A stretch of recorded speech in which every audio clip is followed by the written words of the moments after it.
Londres, Badia Ibrahim Zabé à Londres.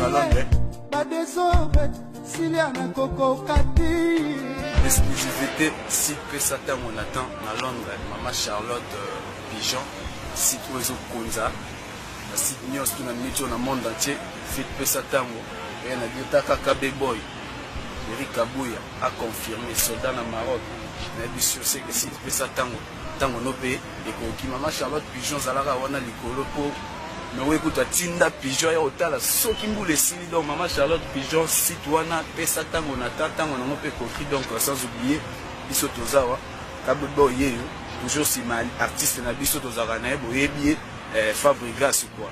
Merci, hein, rien à dire. Big up à tout. Si c'est ma Kabakuya Kaka. Kabakuya Ibrahim na Londres, Kabakuya Maman Charlotte.